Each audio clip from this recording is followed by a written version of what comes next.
और अब बात करेंगे छत्तीसगढ़ की, जहां डीएमएफ घोटाले की सीबीआई जांच की मांग की जा रही है। और ये मांग की है पूर्व गृह मंत्री ननकी राम कंवर ने।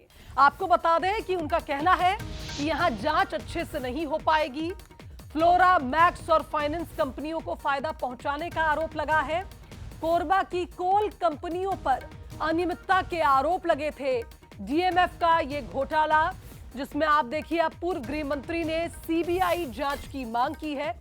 बता दें कि इस मामले में ईडी लगातार जांच कर रही है, लेकिन अब पूर्व गृह मंत्री ननकीराम कंवर चाहते हैं कि जांच ठीक ढंग से हो। इसके लिए सीबीआई को यह जांच सौंपनी चाहिए। और चलिए अब आपको बताएंगे कि आखिर ये डीएमएफ घोटाला क्या था। दरअसल डिस्ट्रिक्ट माइनिंग फंड कोरबा का यह मामला था, जहां फंड से अलग अलग टेंडर आवंटित हुए थे। बड़े पैमाने पर इन कार्य में आर्थिक अनियमितता पाई गई थी, जिसमें टेंडर भरने वालों को अवैध लाभ पहुंचाया गया था। बताया जा रहा है कि ईडी के रिपोर्ट पर ईओडब्ल्यू ने धारा 120 बी 420 के तहत मामला दर्ज किया था। और लगातार इस मामले में जब जांच चल रही थी, तो अनुमान लगाया जा रहा था कि ये डीएमएफ घोटाला कुल मिलाकर 90 करोड़ के आसपास का है। यानी बड़े पैमाने पर आप देखिए आर्थिक अनियमितता पाई गई थी। फंड से जुड़े टेंडर जितने भी आवंटित हुए थे, और ऐसे में इस मामले की जांच ईडी के हाथों में है। लेकिन अब ननकीराम कंवर चाहते हैं कि ये जांच सीबीआई करे। छत्तीसगढ़ में शराब घोटाला, डीएमएफ घोटाला, तमाम बातों का जिक्र लगातार होता रहा है और डीएमएफ को लेकर लगातार सवाल उठते रहे हैं। और इस वक्त हमारे साथ पूर्व कैबिनेट मंत्री और बीजेपी के वरिष्ठ नेता ननकीराम कंवर जी हमारे साथ मौजूद हैं। डीएमएफ में घोटाले की जो बात कह रहे हैं, 10,000 करोड़ से अधिक देश भर में हुआ, जबकि कोरबा और दंतेवाड़ा ऐसे जिले हैं जो डीएमएफ की सबसे ज्यादा राशि होती है। कोरबा में किस तरह की अनियमितताएं देखने को मिली? देखिए, कोरबा में सबसे तो पहली चीज, कुछ भी कहीं भी पैसा उन्होंने अलॉट किया और उसमें उसको मिला ही नहीं पैसा। ये सबसे बड़ा घोटाला। ऐसे क्या बोलते हैं, कई काम है इसमें। मांग भी कर रहे हैं आप, केंद्र से मांग कर रहे हैं जांच को लेकर, किन किन विषयों को लेकर जांच होनी चाहिए? नहीं तो वही तो मैं बोल रहा हूँ कि क्या बोलते हैं, जो स्पष्ट है जांच में हमको मालूम हो गया कि उसको पैसा नहीं मिला। वो रिकॉर्ड में है कि उनको पैसा नहीं मिला, ये बोलते हैं हम उनको दिए हैं। तो आखिर जांच करने वाला ही बताएगा ना। राज्य सरकार से मांग की, क्योंकि आप तो कह रहे हैं कि केंद्र से जो है। राज्य सरकार क्या, अधिकारी तो वही है ना, जांच तो अधिकारी ही करेंगे।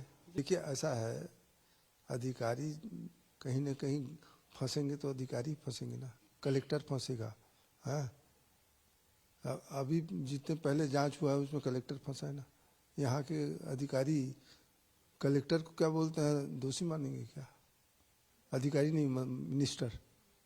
ये स्थिति है अभी। तो अब बिल्कुल नए नए आए हैं। अब आपको ऐसे बतलाऊंगा तो ताजुब होगा। वो केस में नहीं है, जो गलत किया है उसको रिइंस्टेट कर दिए, सस्पेंड था।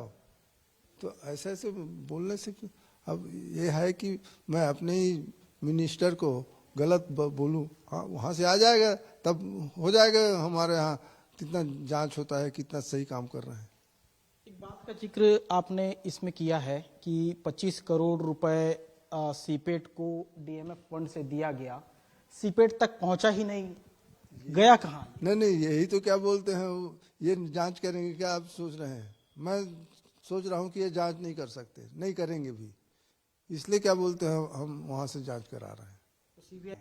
क्या पर्सन राहुल के साथ शिखर देवांगन, बंसल न्यूज रायपुर।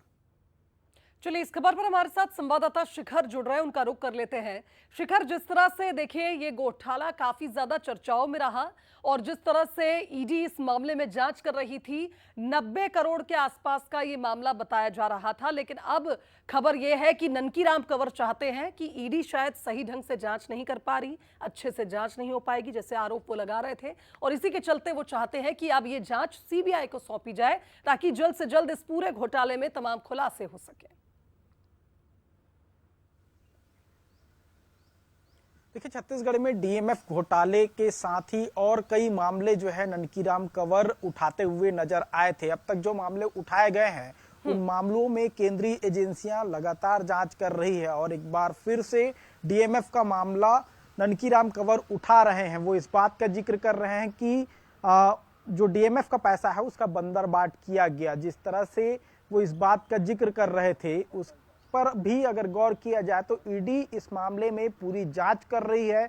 जांच के आधार पर कई बड़े अधिकारियों पर अब तक शिकंजा कसा जा चुका है। कोरबा की कलेक्टर रही पूर्व आईएएस जो अधिकारी है रानू साहू, वो अब भी जेल में बंद है और इस मामले को लेकर उनकी संलिप्तता जताई जा रही थी।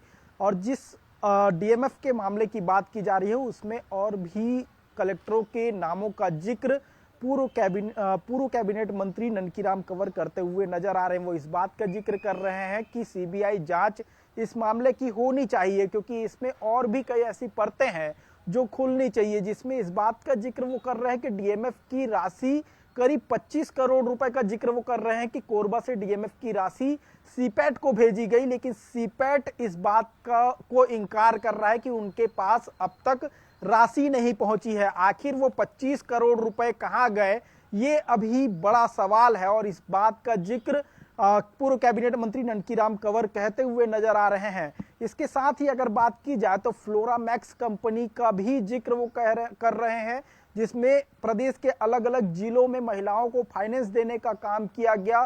जो बिहान योजना जो केंद्र सरकार द्वारा संचालित है महिलाओं को सशक्त बनाने के लिए, उस योजना के माध्यम से महिलाओं को जो लोन है वो दिया जाता था और उस लोन के माध्यम से महिलाओं को आर्थिक रूप से संपन्न बनाने की कोशिश सरकार की मंशा है। और इस पर भी घोटाले का आरोप पूर्व कैबिनेट मंत्री लगाते हुए नजर आ रहे हैं। वो इस बात का जिक्र कर रहे हैं कि इस पर भी जांच होनी चाहिए।